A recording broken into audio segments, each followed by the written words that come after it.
What's with Janet Leigh and motels? This is Touch of Evil.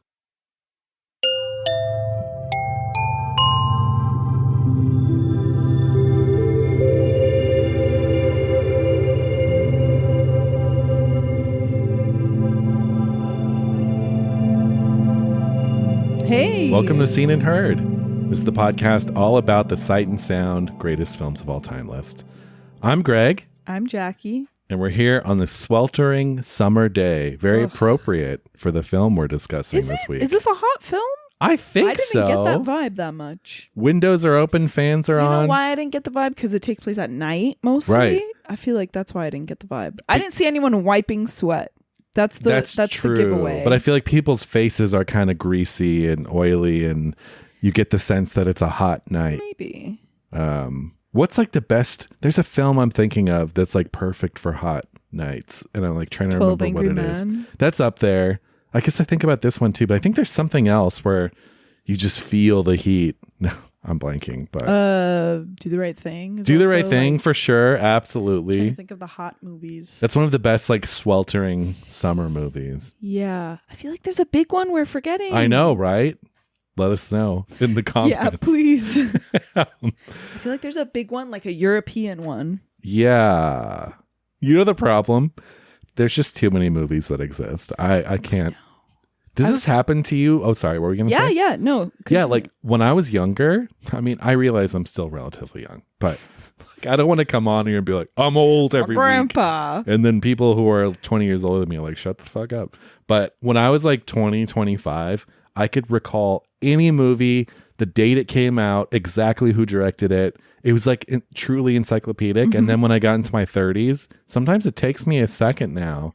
Maybe it was also like the COVID thing everyone talks about coming out of COVID, of just like our brains take a little longer to like the synapses are not. Do you mean actually having COVID or just going through the experience? I think both, of probably. Society? I think because this even happened before I actually got COVID, but it's just like that's about.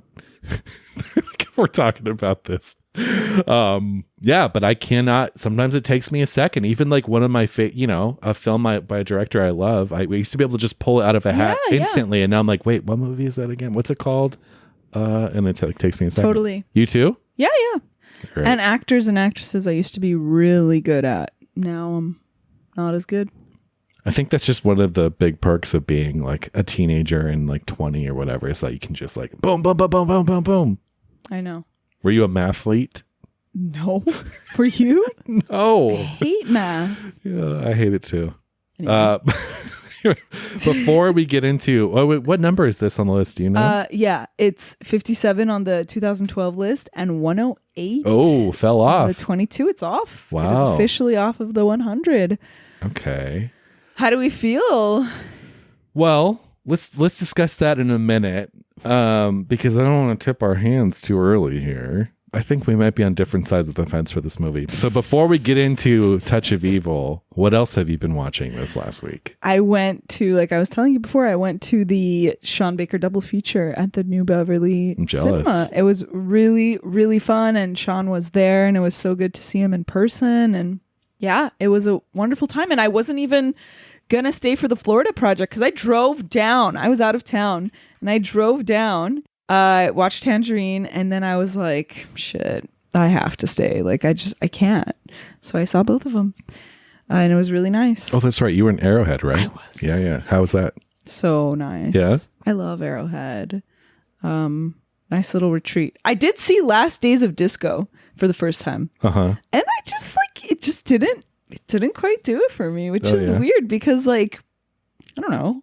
I like young people in New York talking.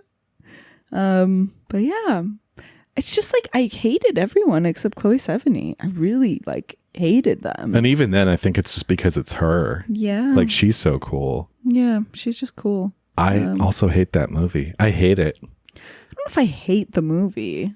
It just didn't. There were some moments that were I liked a lot. There were some moments I thought were funny, but overall I was just like, just can't relate. Just can't relate. I am not a Whit Stillman fan. The 2 or 3 movies I've seen of his, I basically hate all of them. There's his movies, like I just want to punch every character. Like they're just very white, upper class, overtly educated kids that are like trying to be cool, but they're all just super insufferable. Yeah. It's not for me. What have you been watching? I saw Liquid Sky. We did it for the film club, and I had not seen that before, and I loved it. Great, big cult movie. I'd been meaning to see it for a long time. I really liked it. I saw Curse of the Werewolf, another, get this, Jackie, Hammer horror movie. Wow, you don't say. With the great Oliver Reed in his first leading role. It was good. I mean, it was decent. It started really strong. It's the whole thing of like Oliver Reed is the werewolf, but the backstory to the movie, Oliver Reed doesn't even come in till midpoint in the movie because like it's like about this beggar that comes into town. Then the beggar rapes this prison woman, and then that woman that then gives birth to Oliver Reed. So it's like this whole chain reaction of things that happen for then Oliver Reed's character to be born a werewolf. Anyway. It was okay. Are these all like period? Yes, all of them. Okay. Basically all of them. Like they're all like fantasy like land. Yeah, right? So this one's set, honestly kind of. Yeah, it's set in like maybe 1600s in Spain or something. See, I don't like medieval. I like maybe it's 17 or 1800s. Like Dark Ages? No. It's not Dark Ages. Okay. But it's not that far removed. Okay. A lot of the Hammer stuff is like turn of the century. Oh, I thought it was like Dark Ages. No. Most of it's like Victorian era. Yeah. And then lastly, I saw Pulp Fiction because it's the 30th anniversary. And so Tarantino at his 2 theaters has been playing his own print of the movie. Cool. And so I went with a friend of mine who hadn't seen it so long ago that he basically didn't remember it. Wow. So we went, saw it at the Vista in That's 35. Fun. Yeah, it was a good time. But it's like that weird thing of like we saw a weekday matinee show. And so the theater was like maybe 20% full.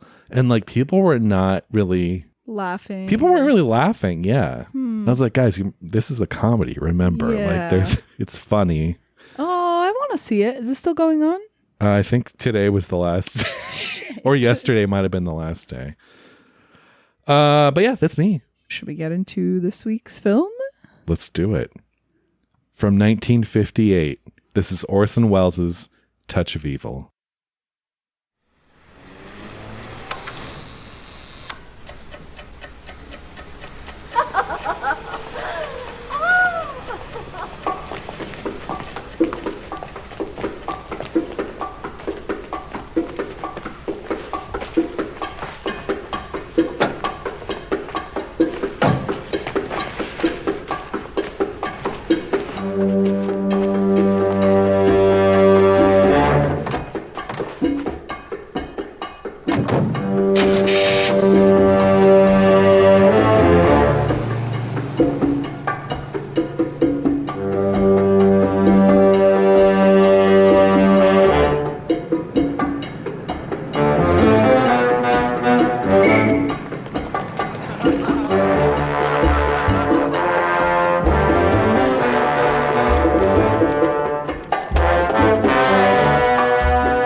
Touch of Evil was released in 1958. It was written and directed by Orson Welles, based on the book Badge of Evil by Whit Masterson.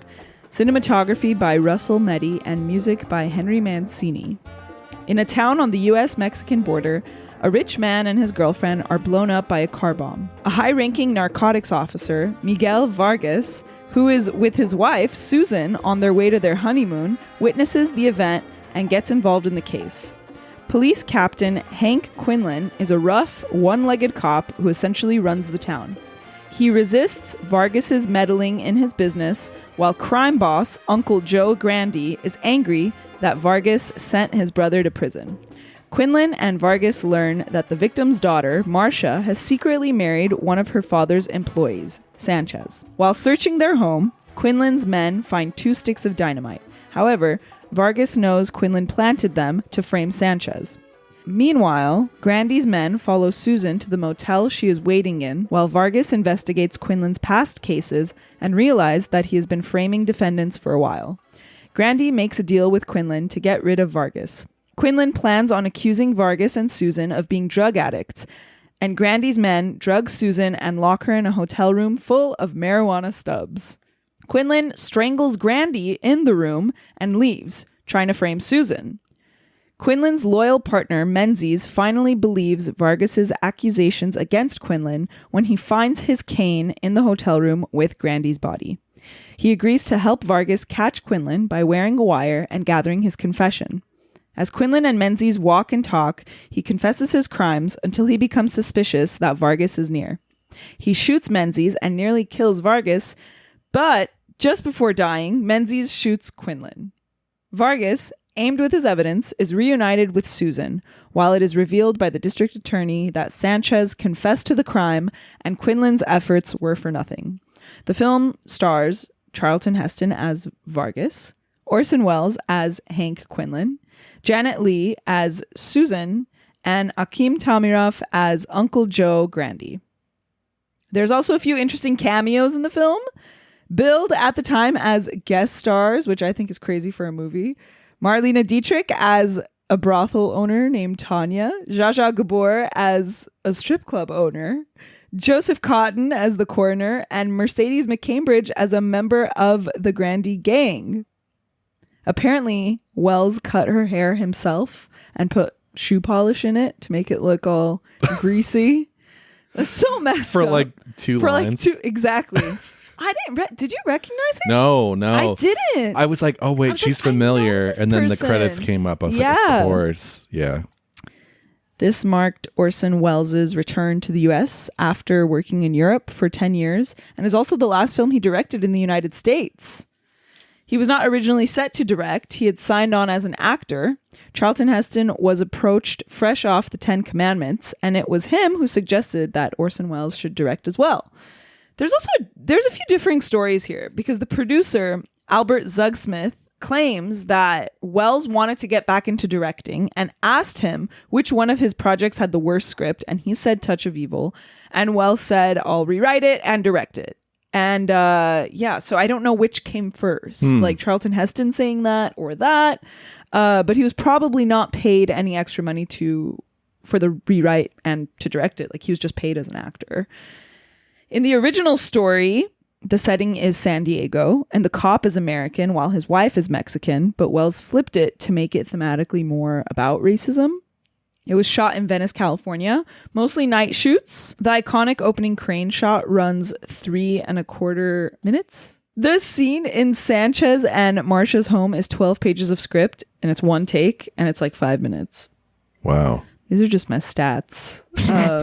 The film launched Henry Mancini's career. He wasn't really that well known. No way. This is the first one? The first one that really... The first big one? Yeah, the first big one. After this, he met...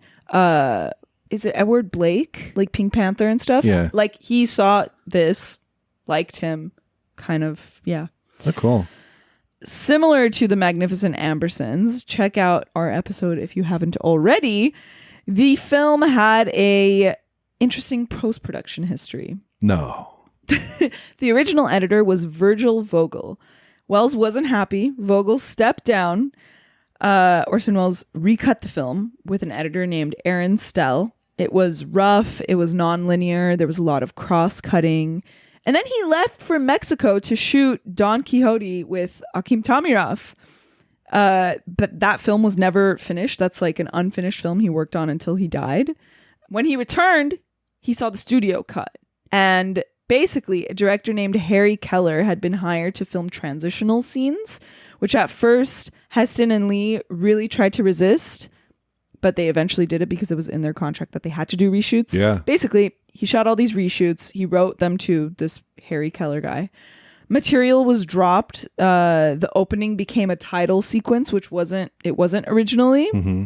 When Orson Welles saw the studio cut, he wrote a long memo detailing what he would change. Some of the changes were implemented, but not all of them. After a preview, it was shortened by one reel. It didn't have a premiere. It didn't have any promotion, box office, and critical flop, but it was popular in Europe. That seems to be the trend Yeah. in a lot of forward-thinking movies. The film was reconstructed in 1998 based on that memo. That was like a 58-page memo by legendary editor Walter Murch. And it's 1 hour and 51 minutes. But the one I watched, I'm pretty sure was a studio one. Well, how long was it? Do you remember? Yeah, it was like an hour and a half. Oh, so you didn't see the reconstructed version? It's not available online. Oh, really? Yeah. Oh, interesting. Huh. Oh, yeah. I saw that one. Add this to our list of episodes where we both saw different cuts of the movie. That's honestly good, though, I feel like. Yeah. So, yeah. Mm, That's Touch of Evil. that's Touch of Evil. Just a touch of evil. Just a smidge. I like Touch over Badge. I think that was the right call. Definitely. Badge is too pulpy. It's just a little too boring. Like Badge of Evil. Badge of okay, Evil. whatever. Touch though. Touch is just like a ding. Evil. Yeah, it implies. Yeah, like yeah. Anyway, a world of He's good, just and got a there's just a touch little of touch. evil. Yeah, just a touch. Initial thoughts. Why don't you go for? I feel like you might know kind of where I stand on this. I had seen this before. This is your first time. Is this your second time? No, this is like my third or fourth, maybe. I liked it. I Go did. in. No, I did Do like it. Like I don't think I'm emotional about Orson Welles. Like I Yeah. don't think his movies stir up any strong feelings in me. Like I think they're well made. I think they're entertaining. I think the performances are there, but I don't get overcome or overwhelmed by them. Like I don't know what it is, but I think they're great movies. Yeah, I think this movie is vastly ahead of its time, and it's really a testament to the innovator Welles. A few things we'll talk about later. Some of the performances seem kind of bloated, though. Like, I don't know. I do like the use of the cameos. I think they're fun, and I think it's something only Orson Welles could pull off. So, yeah, I like this. Some people say it's the last classic noir. It's probably true. I don't know. Yeah, it's a similar way I feel about Citizen Kane almost. It's just, it's a great movie, but I'm not like... Well, it sounds like you feel slightly different about this, right? Whereas Citizen Kane, you can pretty much acknowledge is like perfect, but you have some issues with this. Yeah, I'd say Citizen Kane is probably stronger, but this is a fun, pulpy noir. Like... If we're talking Letterboxd stars out of 5, my what would you do? God, this is not... I'm not doing this. All right. You're like 2.5. No, I'd say maybe 3.5. Speak your truth. 3.5. 3? Yeah, 2.5? I'd do 3. I'd do 3.5. 3.5. It's suspenseful. Like it works. I think the movie works fine. It's just I Right. have a few issues. Okay. No, and that's fair. That's fair. But yeah, what about you? Well, I first saw this in high school. I would be interested to hear. I feel like you should see the reconstructed cut. So the cut you saw had opening titles over the opening shot. Yes. Oh, see. Because in the reconstructed version, there's nothing in the beginning. There's no music too. Even the title does not come until the end. But what's interesting, and I was going to mention this later, is almost having the credits there felt modern. Like when I saw the credits, even without, trust me, if it was without credits, I would have felt, oh, it's even more modern. But the fact that the credits were there, we talked about Orson Welles and credits, right? With Magnificent Ambersons.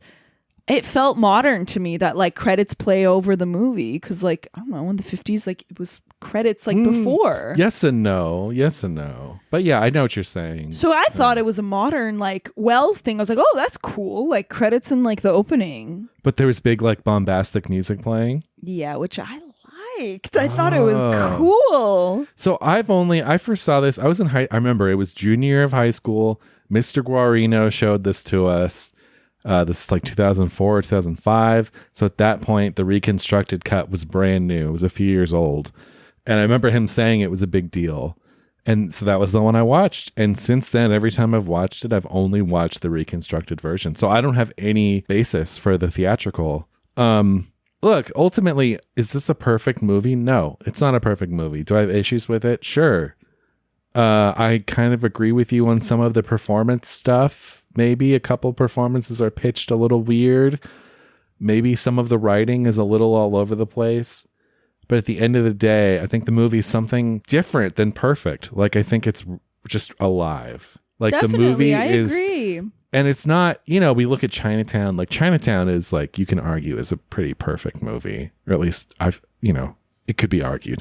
This movie, though, I really don't think there are flaws. There are weird tonal things that happen in this movie. But I think for 1958, to have a noir that's this black and ugly, but also, like, the filmmaking is just so... Like, the way, the cacophony of the way that sound is used in this movie... It always tells us that's like something. First of all, when you first see it in the beginning with the opening shot, where you don't hear the bombastic music over the titles, this is going to be something special because you hear. I think the car radio, you hear local music, goats are crossing, you hear vendors. So it just implies that this world is bustling and teeming with life. And also, I don't want to cut you off, but the town itself and the way they like brought in trash and had like a wind machine and just like right. And I love that. Like, it's so desolate, it's so dirty, it's so real. Like, it really does feel like really, like you said, alive, grunge and like alive. Well, in a way too, that like the budget of the movie doesn't seem huge, but the way that Wells is able to imply so much more through sounds and textures, that this world is bigger than it actually appears on screen. Yeah, and just like cold and littered and yeah. So I think it's great. I totally, though, can understand why someone wouldn't love it. And I can even kind of understand why it fell off the list, but I think it's a great film. You're absolutely right. And this is my next point of just like that opening. It's super. I think the movie's very ahead of its time, and I think it's very innovative.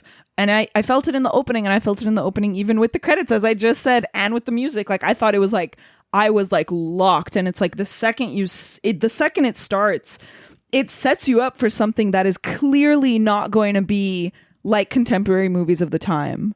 And I thought that was incredible. Like, from the moment it started, I was like, oh, cool. Like, that's the Orson Welles thing. If he's going to make a movie, it's going to be ahead of its time. For sure. And yeah, like I said, I know it wasn't the intention, but having the opening credits there, I think contributed to that like kind of modern feeling I felt. The elevator shot in a similar way. Do you remember the elevator shot? Where the guys get stuffed into the elevator. It's and like a few guys. Yeah, and then like it goes up and he's right out there. That felt super modern to me. I was going to say, I love that while you brought that up. I love the little details like that where like the elevator's slow. Because like Vargas meets them up. Like he takes the stairs. That's the scene. Yeah. But he's like, oh, sorry, elevator's slow. And like, there's just like, for me, that's the sign of a great filmmaker. It's just like including these everyday kind of details and also just adding texture to this world. But it's also because they're talking shit about him, right? Yeah, and no, like exactly. It opens, exactly. And then driving the car and talking without a green screen. Do you remember that scene? Yeah, apparently it had been done in one other documented film, like a car scene with dialogue going without a green screen. It's a film from 1950 called Gun Crazy. Oh yeah, sure, famous. But for a while, I forgot. Someone claimed like this was the first one, but then they were like, actually, it's this. There's also a cool shot of the radio, like a real car radio driving. Yeah. Which I thought was interesting. Yeah. One thing to think about too with all the music in this, like obviously he kind of uses greasers and there's rock and roll in here. You know, it symbolizes like it's part of the corruption of the youth of like these greasers are listening to this rock and roll. This is 1958. Rock and roll is still like brand new at this point. Yeah.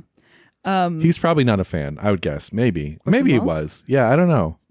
I feel like everyone of a certain age when it started was like, what the fuck is this? But he's such a like rebel. It's true. Maybe he was into it. I don't know. And yeah, the scene in Sanchez's house, that like very long take, and yeah, like the fact that the camera stays on Vargas when they discover the dynamite. Yeah. Did you catch that? I was like, what? That's cool. Like that is something you don't see. And you hear the rest of them go into the bathroom, but you're frame. on Vargas. Yeah.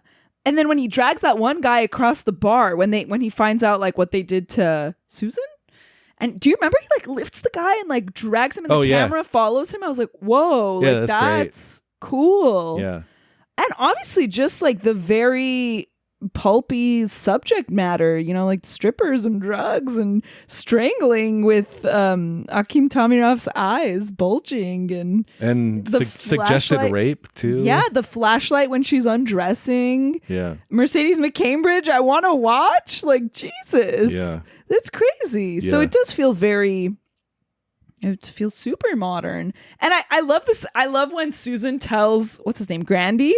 I think you've seen too many gangster movies. That's a great line. And that's very like, yeah. I mean, we talked about in Sherlock Jr., like just movies acknowledging movies. This is almost like a proto Tarantino movie in the way that it's a movie about movies. Do you think it is? It kind of is about noir and. Yeah. He's kind of like, I feel like he's distilling everything that's come before it and referencing it while also trying to like push it forward a little bit. For sure. By being, you know, this is Scream ahead of Scream. Yeah. I hate Scream. I don't hate it. I don't like it. I think that movie gets way too much credit for being ahead of its time, or like super meta. Like just because you reference like horror movie tropes have you seen Scream? No. Everyone thinks it's so like, oh, it's so clever. And I'm like, it's really like the script is fine. Like just because people are like, oh, in a horror movie, I'd go down that hallway and I'd get killed. So I'm not going to do that. I'm like, oh, wow, cool. So ahead of its time. When did that come out? 80s? Scream? No, it's like 96 or something. It's a quintessential 90s movie. 95, 96, something like that. Sorry, not to derail.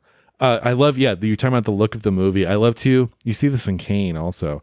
Low angle shots looking up at people, so people are looming over the frame. I love all that. And there's also kind of that Altman thing of like people talking over each other a little bit, especially when they're getting in the elevator. Do you remember? He's like, oh, no, I'm gonna walk. Yeah, a lot of the movie really it kind of struck me. I'd forgotten that. I was like, oh, I'm saying the movie is very modern and innovative. I think I could see how that would be off-putting to some people, especially at the time. But I can't even hear what's being said. People or are like we don't over even see him get the dynamite in the box. Yeah, and, you know. Well, I think too what you're talking about. This movie goes. It's not subtle, right? You're talking about the scene where they find the planted dynamite from Sanchez.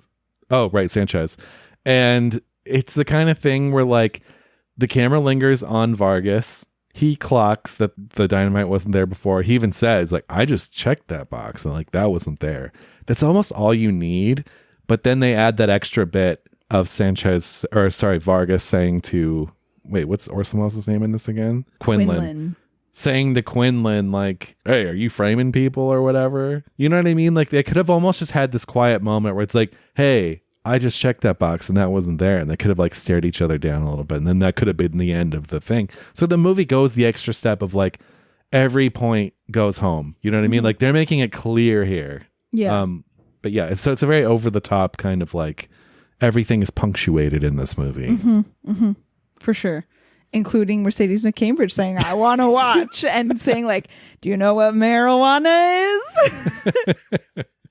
Wait, do you know something else? Yeah, sorry. Oh, no, you go ahead. She says something else that I was like, no, I don't know what that is. Like when she's asking Susan, like, you know what that is? What is it? Some slang for a drug or something? Yeah. You know what a mainliner is? I'm like, no. What's that? I have no clue. Does anyone here know? A mainliner. Also, the close-up on the whiskey glasses felt very modern to me. Yeah. When Grandy is pouring those whiskeys. Oh, mainliner is heroin injected directly into a vein. Oh, but that's new. I mean, where else does it go? It's supposed to go into a I don't vein. know. Huh. Well, that's what it is. They're talking about heroin. Yeah, the whiskey glasses. Yeah. Whiskey glasses feel modern. But let's talk about Orson Welles. Yeah. What do you think of his performance? You know, I think he's great in it. I think he's great in it too. And again, it's to be noted that, you know, this is 17 years after Citizen Kane, which he made in his 20s. Mm-hmm. So he's like maybe early 40s here, but he looks like he's like 60. That's what I'm saying. I feel like this is the original like Don Corleone type transformation. Well, I mean, he did it in Citizen Kane. That's true, but like this is the whole movie where it's like a main character, but like you're not going to recognize him. Right. He's like a huge star, but you're not going to recognize him. When I first saw this in high school, I didn't realize how much makeup he had on. I was like, oh, Orson Welles just looked like that then. He's wearing a putty nose. Yeah. Apparently he was always embarrassed of his small nose. It is quite small if you think about it. I never thought about that before. But he's barely recognizable. Well, wait, sorry. I know, tangent. You just said The Godfather. There's a lot in this movie that I felt like was kind of a precursor to The Godfather that I bet Coppola saw. Just little moments of like harbingers of doom, where someone gets a phone call or someone's in the shadows or something watching someone else and you know something's about to happen. For sure. Can't even point to anything really specific, but I got the feeling multiple times on this rewatch, like, oh, I feel a lot of Godfather in this. Anyway, sorry. I feel that. His performance, yeah. But yeah, let's talk about his past. So like, this is my main, maybe not my main thing with the movie, but one of the big things about the movie. Okay. So like his wife was strangled, right? By someone who was mixed race, right? That's what it's implied. And so that's why he's racist. And that's why he never caught the person. And that's why he likes to frame people that he thinks are guilty, or like, is he just doing it for shits and giggles to get like Mexican people in jail? Like that's what I don't know. Like, am I getting it right? Does he frame people he thinks are guilty? Or like, I don't know. I get the sense I got is that he's been doing this a long time. He's old. He's tired. He doesn't have time or the patience to do proper police work anymore. And it's easier to just be like, I think it's that person. Therefore, I'm going to frame them and seal the deal so I can just stop thinking about this case. But I think he's also targeting non-white people. But see, that's what makes it kind of... See, that's not like a strong enough reason for me. Like, what, he's just old and tired? So, like, and racist too, for sure. I mean, I guess that makes sense, I guess. But like, when the whole thing at the end, when the DA comes in is like, it was all for nothing. I'm like, what? Like, that didn't land for me. And I don't know if it's because I watched the 90-minute cut and something like, are we supposed to feel bad for him? Especially like those moments with Tanya and stuff. And I don't know, like, we're supposed to feel bad because he's like disgruntled and like, I don't get it. Like, I don't think so. I'm all for like, all is lost. It was all for nothing. Dark. No Country for Old Men. Like that type. Like, I'm really into that. But I don't think this twist at the very end landed for me. Maybe it's because there's more footage that I missed. But yeah, if Sanchez confessed he did it, the dynamite wasn't planted, but we straight up saw the shoebox. Like, something didn't click for me. I think, honestly, not to completely just like run to every defense of this movie, but I do think, the version you saw, the theatrical version, is like 25 minutes shorter. That's what I'm saying. But like, I don't know, like discovering the ones in his past that he like, oh, he clearly framed all these people. Like, that doesn't matter either. Did he do that? Like, did they plant that dynamite there? They did. Yeah, I think, Quinlan planted it. He must have. So then what's the twist? Like, that's what I'm like, it's like, what was all for nothing? He clearly planted that dynamite. I don't even remember the Sanchez confessed line. Isn't that crazy? It's at the very end. Like, I thought that was super abrupt and like kind of unnecessary.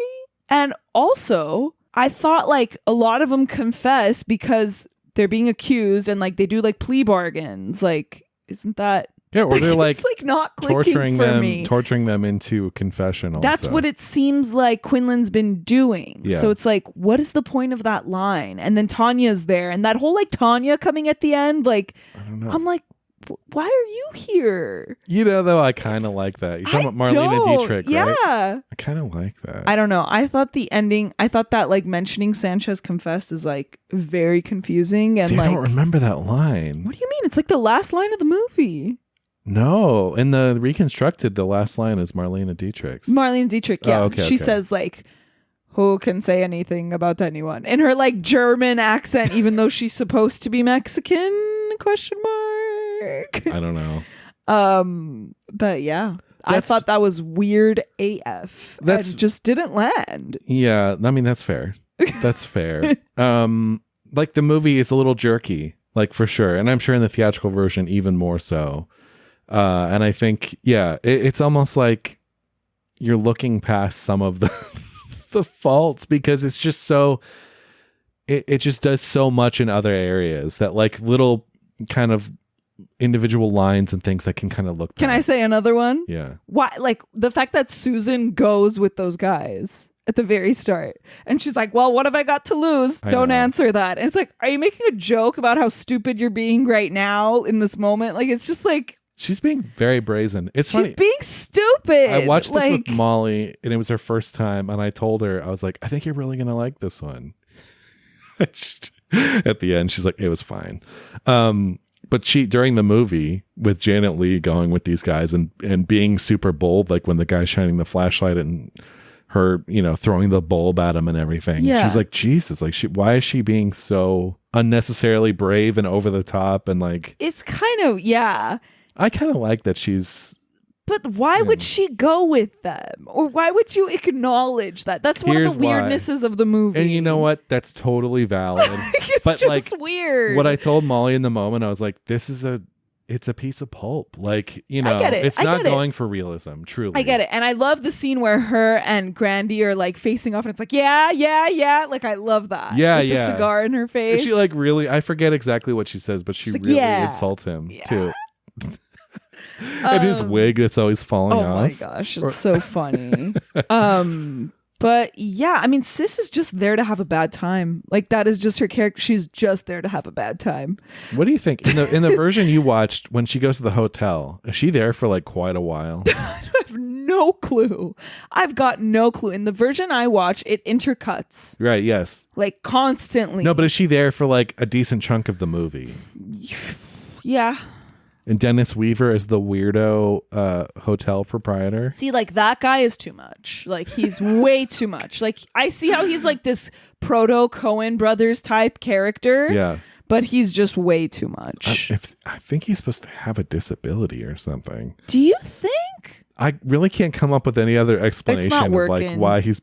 It's not working. In a total, again, this is before Psycho. So like another weird motel Janet Leigh. Like it's funny, Spielberg saw Dennis Weaver in that role as the weird hotel guy and then cast him in Duel in the lead because of this performance. And it's funny because in Duel, he's just like an everyman kind of like relatable guy. So it's weird that Spielberg saw this performance. He's like, oh yeah, he did that weird thing in Touch of Evil. Yeah, let's put him in Duel. It's too much. It's calling too much attention to itself. Like, I don't know. I agree, but I think the whole movie is calling too much attention to itself, which I think is part of its charm. Yeah. Okay. But okay. This is one of those movies, like, I love it, but I understand if someone doesn't. Like, I don't think it should be on the list. Like, I think that's crazy. Not even top 250? No. I mean, that's fair. That's fair. No. Like, do you think this is like a monumental, necessary viewing? Like, I don't. I feel like things on the list should be necessary viewing. I think it is. I think in the context of the noir, this is top, maybe even 3. Like, we haven't even done Double Indemnity. But here's the difference. That's the thing. But here's the difference. Noir before this, I feel like, and yes, there are examples that prove otherwise. Noir is kind of a very calculated, almost like tight genre of film. And I feel like this film is messy and lurid and sweaty. And I feel like in all of those ways, it's a really essential noir. I feel like any noir, like it's not Double Indemnity. Double Indemnity is a very perfect. Like exactly. That's what I think of too. Perfect. Yeah. Like not a misstep. This movie has missteps, but it also, in the way that a Tarantino movie is, like even my favorite Tarantino movies, there are moments where you're like, ooh, you made that choice? Okay. But really? What? I don't feel that way. In Once Upon a Time in Hollywood, your favorite movie of all time, there's missteps. Whoa, it's not my favorite movie of all time. Once Upon a Time in Hollywood. I've seen it like 20 times. Yeah. I don't know that there are many in that I would change. There might be one or two. Pulp Fiction, having just seen that, when he appears on screen and he's like a terrible actor and he's like Honestly, anytime he pops up in one of his movies. Remember when he pops up in Django Unchained with an Australian accent? Yeah. And he does it horribly. I'm like, no one told you that. But it's like you forgive it because the rest of the movie is so good. That's how I feel about Touch of Evil. It's like there are, like I kind of agree with you with Dennis Weaver. And it gets to such a point too, especially when Charlton Heston comes to the hotel. And he's like, where's my wife? Where's my gun? And then he's just held up on where's my gun? Weird. And Molly was like, why isn't he just worried about his wife? Like, why is he worried about his gun? And why is the Dennis Weaver character not telling him until like they go outside? Like, it's like, okay, if you're going to tell him anyway, what was the point of that? And is there in the theatrical... says it in such a weird way too. And it's like, it was that party. And it's like, why didn't you say that when we were in the room? Yeah. He's almost like speaking in riddle and rhyme and stuff. Is there in the theatrical version, is there a shot when Charlton Heston leaves that scene? Is there a shot of Dennis Weaver just like hugging a tree? I don't remember.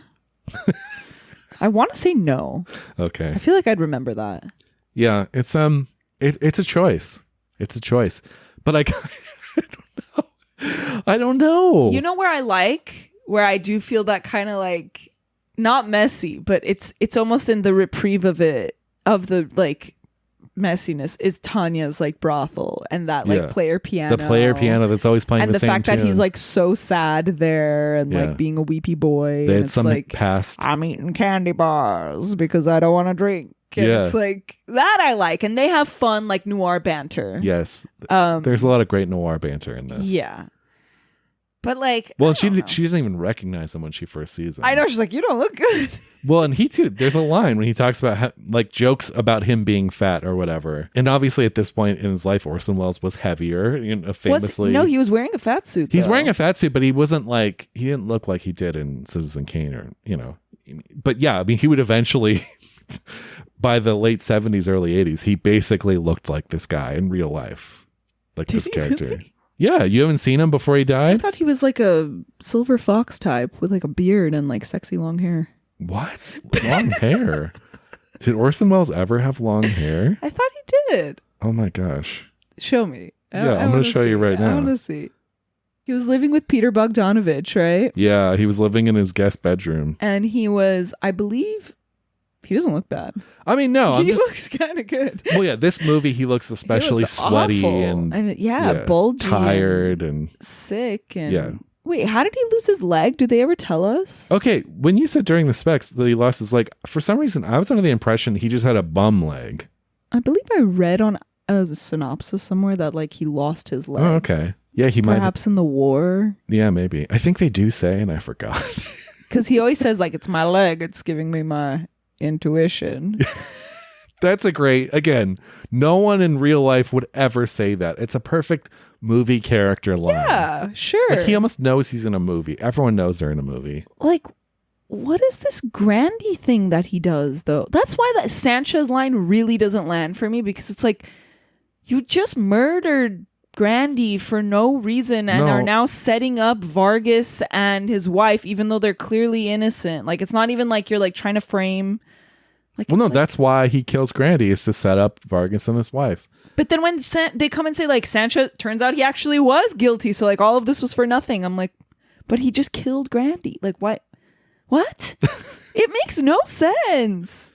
Yeah, that Grandy death scene, those prosthetic eyes. Oh yeah, the bulging eyes. Yeah. Janet Leigh wakes up and sees him. Yeah, poor Janet Leigh. She's a bad time in this movie. Time. That's what I'm saying. She is just there to have a bad time. She is just there to have a bad time. Yeah. Do you like Marlene Dietrich in this? Yeah. I think she's kind of fun. The Zsa Zsa Gabor thing is really unnecessary. It's just like one line. Like 2 seconds of footage. Yeah. Yeah, but there's a lot of people who put... I love the Joseph Cotton one. Yeah, he has a few scenes. Yeah. Yeah. Because he's in the jail too. Although it's like, when you give me a taste of Joseph Cotton, it just makes me want more Joseph Cotton. And I'm like, could you maybe replace one of these other actors with just Joseph Cotton? Just Joseph Cotton. But it was fun. No, but he wasn't in the opening. Like he's uncredited completely in the movie. Oh, you're right. So like when the opening titles happened and it said like guest stars Zsa Zsa Gabor and Marlene Dietrich, I was like, okay. But then Joseph Cotton comes out of nowhere and I'm like, oh, like I gasped. It was fun. You gasping in movies. Yeah, me gasping in Gertrude too. That's right. I'm gonna make a t-shirt. I gasped during Gertrude. During Carl Theodor Dreyer's Gertrude. I'll be making bumper stickers. But yeah, I don't know. Listen, this movie's fun. Like, it's a fun movie. Do I think it should be on the list? No. Yeah, I mean, look, that's fair. That's fair. I do think, though, you know, your De Palmas and your Tarantinos and your everyone kind of owe a big debt to this film. Maybe. I know the bros are going to come after me hard for this one. That's every film. But I will say, I think that the movie is really good at suspense. I mean, the whole time bomb thing in the beginning, like, what a great... Well, speaking of De Palma, he paid tribute to that in Phantom of the Paradise. Oh. The ticking bomb in the car. Yeah, I forgot about that. Yeah.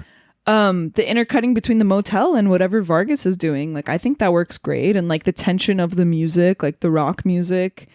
The ending felt a lot like the third man. Like, it's like I felt a similar way about the final shootout in that, where almost anything can go. I thought he'd kill him for a second. Yeah. I did think he was going to kill him. And I thought that's the reason this movie has a reputation for being so bleak. I was like, oh, fuck, is the main character going to die? But he obviously doesn't. And then I love, like, at the end when he's walking with Menzies and he goes like, that thing you're wearing. And Menzies is like, what thing? But he's talking about his suit, but he thinks he's talking about the wire. Yeah. That's great. And then when they're next to the oil rig and Vargas is up and he's recording, he's like hiding in the scaffolding. And Quinlan's like, look up there. And I'm like, oh my God, he caught him. But then he was just like, he was talking about oil rigs. He's like, you see that? I could have been rich. Like, those moments were great. Yeah, that whole scene with the wire is really great. Yeah. And that scene with the oil rig too, with the way that the camera follows the swinging of the oil rig. Yeah, I love that. Like, in a showy way. Yeah. But hey, you know, sometimes you have to lay it on thick. Yeah. Sometimes I want it so thick like syrup. Yeah. You know? That's why you watch a De Palma movie. It's the same thing. It's like, I want this movie to ooze style. Yeah. Well, you mentioned The Third Man. I remember I'm not a big fan of that movie. I don't think you were either. Which one of these do you think, which one do you prefer? This one, probably. If a film student was like, I need to watch one of these, which one would you tell them to watch? I would say this one, probably. Okay. Why would you? No, yeah. Oh, yeah. I like this movie a lot more than The Third Man. The Third Man? Yeah, me too. I love the ending of The Third Man. Well, yeah. Makes the movie. In the Ferris wheel scene. It's great. That's good. Yeah, for me, like, really the strength of this movie is the atmosphere. Because again, I preach about this all the time. I don't mean to sound like a broken record, but that's what cinema is atmosphere. You can get story and characters from a play, a book, a piece of music, you know, it's like to get a painting, even cinema is the entire package.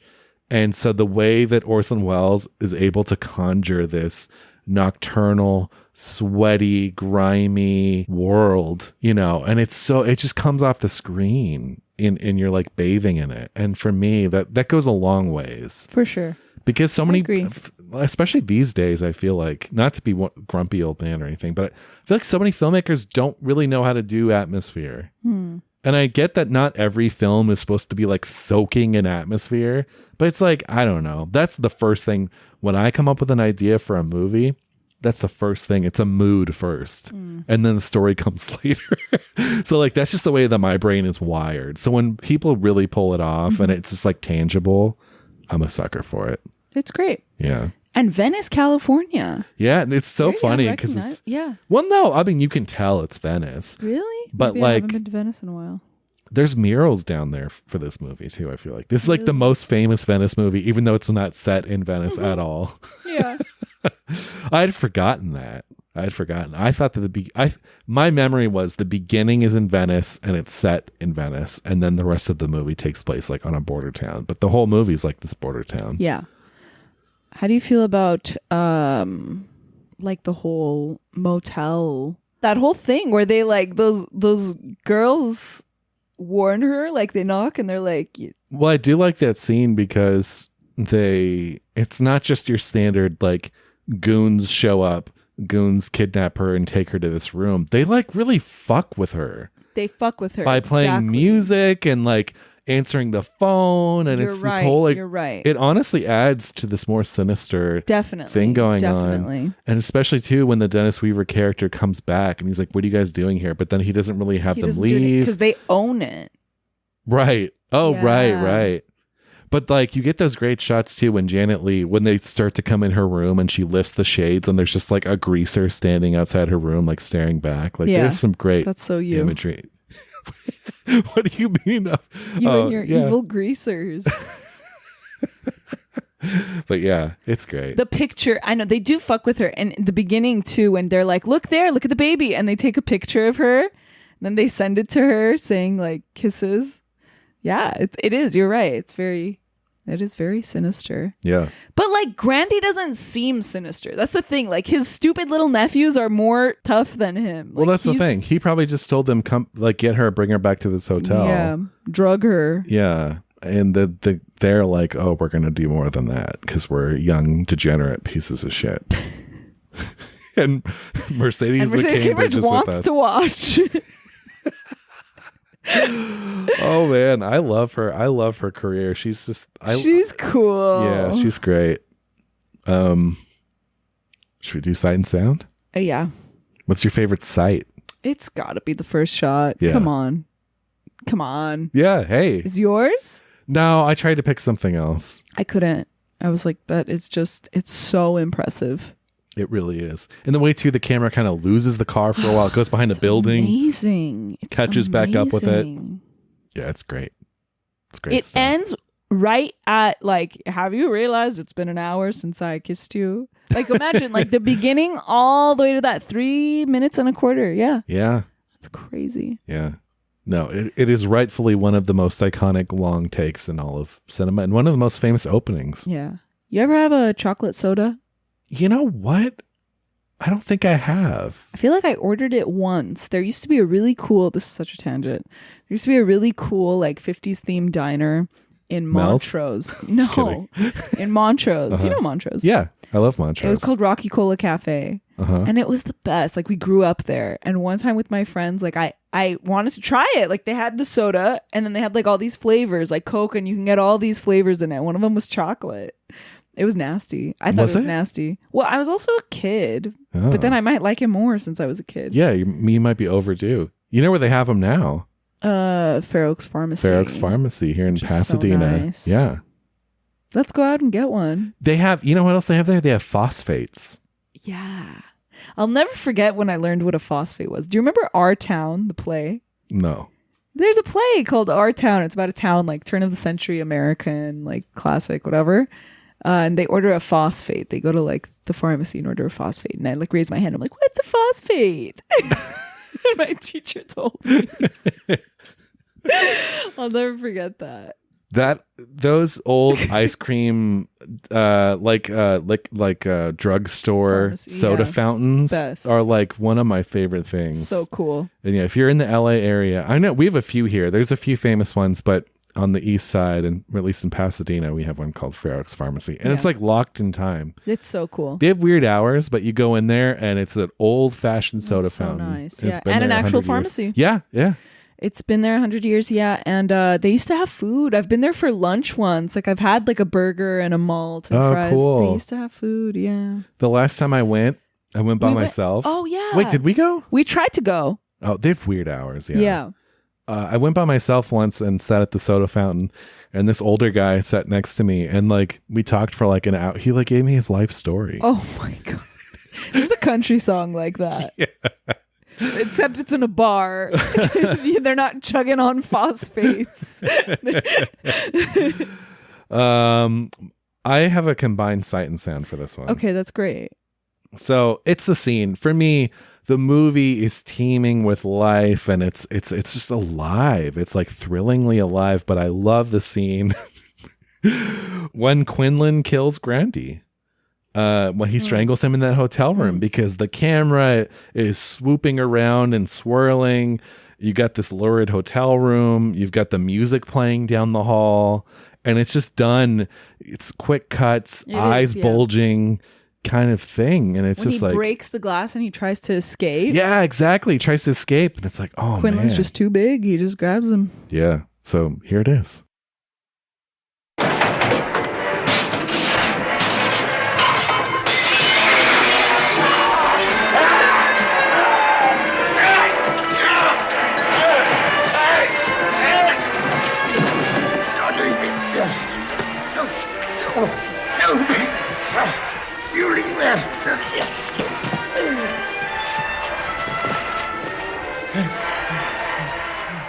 Yeah, it's a moment, you know? It's a mood.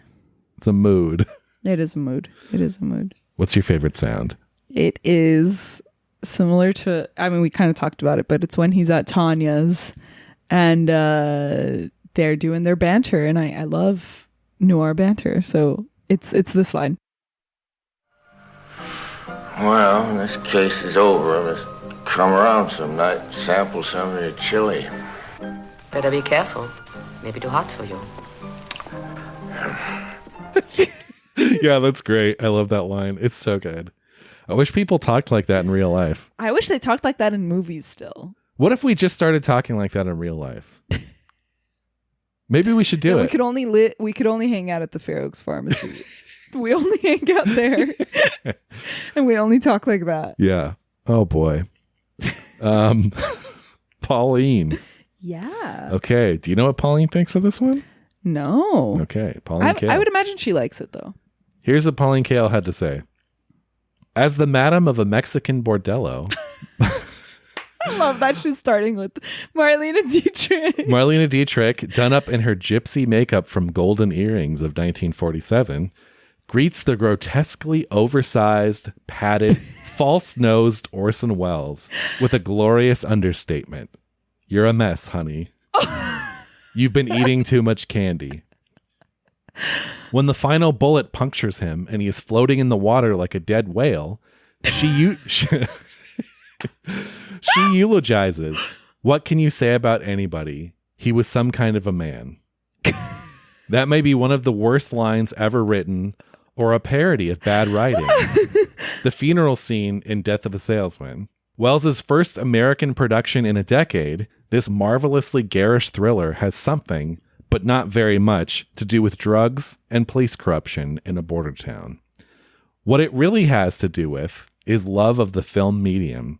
And if Welles can't resist the candy of shadows and angles and Baroque decor, he turns it into stronger fare than most directors' solemn meat and potatoes.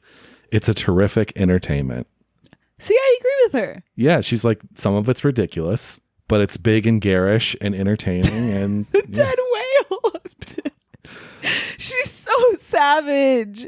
I love it. Well, it's just funny. It's the way we, there's so many, I think doing the Sight and Sound list, you kind of go into them expecting every film to be a perfect piece of architecture where you're like, every piece is in its right place, made with the right material and the right measurements. But then you come across something like this, which is a bona fide classic and taught in film schools, but it's not perfect. Yeah. It's not perfect, but it's like great for other reasons, you know? And it's, yeah. I'd like to see it's called the memo cut. Oh, the one on the disc I have, it says the reconstructed cut. Oh. But yeah, worth a watch. You should watch it. Yeah, maybe I will. Letterboxd? Yeah. 5 stars. Touch of Evil might be the Citizen Kane of Orson Welles' filmography. 4.5. Reveling on the border, not only literally, but also between psychology, genre, capital, and the history of film style. Wow. Yeah. This is interesting because you talked about atmosphere. 5 stars. Feels like watching space multiply itself. Interesting. So deep. Yeah. Full 5 stars. This is actually by the director Alan Arkush because he's on Letterboxd. Cool. I don't think that there's ever been a director better at staying scenes than Orson Welles. 6 people in 2 small rooms with a wide-angle lens turns into a chase scene, an overlapping dialogue, and so many frame changes you forget that it's one shot. Touch of Evil gets better with age. 1.5 stars. Disrespectfully, what was this? Oh boy. Okay, wait, this is my last one. Wait, do you want to go? Here, yeah, I have a short one. You Half a star. A piece of shit storytelling. Cartoonish villains and the dialogue doesn't make sense.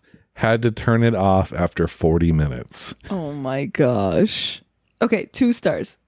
Touch of great opening shot followed by 107 minutes of unadulterated super turd? Yeah. What's super turd? I think someone they just made up super turd. What's super turd? It's a big turd. We're currently looking at Google Images super turd, which is just a cartoon turd that is a superhero. Yep. Do you have another? Oh, that was the end. I have one more. Half a star. It's time to take this one out of the jar of preservatives and let it rot. Yes, the opening scene is marvelous. See it for that and then turn it off. Yes, again to the claustrophobic scene where the patsy is set up. Wells's personal mass and corruption fill the screen while all the bit players, in every sense, are in perfect focus. But what a collection of stupid lines and hokey characters. While we marvel at the star power in the main parts, we are stuck with secondary actors trying to make the best of stupid lines within stupid scenes nested inside of a pretty silly storyline. And no to Charlton Heston as a Mexican national. Yeah. Sure, it was done back then, but the man wasn't in any way, shape, or form convincing. The insult to the injury, if you will. It doesn't stand. It never did. If it had been made by a lesser name, it would have been forgotten. I disagree. I don't know. Yeah, let's talk about Heston. We haven't talked about him yet. But wait, before we do, that's interesting because The Third Man wasn't made by Orson Welles, but he's in it. So yeah, it's Carol Reed. So if he was in this but didn't direct it, would it still be? Oh, for sure. Still be popular? Yeah. He didn't direct this. You mean, but like, would the movie still feel and look the same way as it does now? Yeah. Yeah. You think? I think so. He's the one that changed it from San Diego to a border town, though.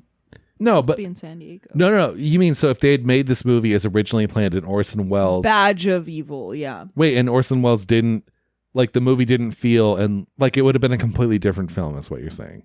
Yeah. Yeah. Then sure, maybe not. No, Orson Welles absolutely elevated the material. I thought you were saying if Orson Welles' name wasn't on it, would it still be, legendary? And I think yes. I thought that's what that person was saying. Like if someone else made it, it wouldn't be. Yeah, I mean, yeah, sure. Obviously. I think that, yeah. Anyway, Charlton Heston plays a Mexican. Yeah. It's 1958. That's all I have to say about, like, is it ideal? No. Was it done all the time back then through, honestly, like the 80s and 90s? Yes, it was. Yeah. Do we do it now? No. And that's great that we don't. It happened then. Yeah. But and honestly, I think, he's super unconvincing. But I think that if he was doing a fake accent, it would have been insufferable. It would have been worse. Like this person saying like it's insult to injury that he didn't even try. But I think it would have been worse if he was doing a fake accent. Yes, I think that would have been bad. Yeah. So it's almost better that he's not even really trying. He literally picks up the phone one time. He's like, see? Yeah, literally. Wait, then they instead of senor, they say like senor. And there's another line too. Molly kept pointing them out. But yeah, I mean, I'm not like the biggest Charlton Heston fan. I think he does a fine job in this. He's okay. I mean, he's kind of the boring. It's the boring role in the movie. It's the straight man. Yeah, and he's always like a biblical straight man, right? Is he Ben-Hur too? I know he's Moses. He's Ben-Hur too. Yeah, he's Ben-Hur. Wow. Planet of the Apes. Get your damn hands off me, you damn dirty ape. So yeah, I don't know. Don't really have much to say about him. Is he handsome? Yeah. Right. Does he do much else? Not really. Does he have brown makeup on? Yes. Yeah. His shirt gets unbuttoned at some point, which I thought was ridiculous. Because it's hot, I thought it was silly.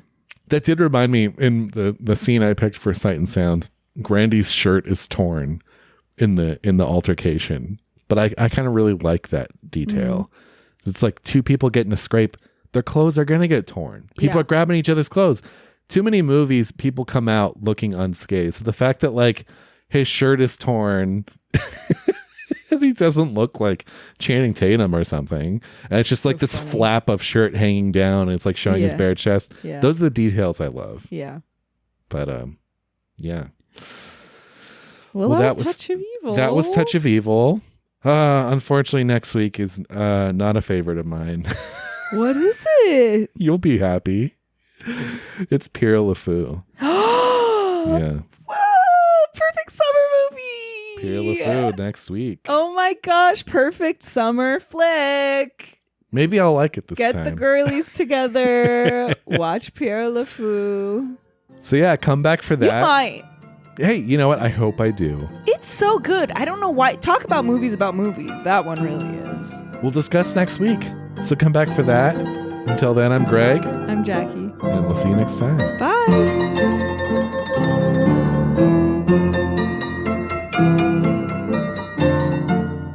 Special thanks to the patrons at our highest tier, John Pennington and Cynthia Fordwell. Seen and Heard is an official podcast of the Arroyo Film Club. We'd love to hear from you. If you want to drop us a line, you can find us on email at hello@seenandheardpod.com or on Instagram @seenandheardpod.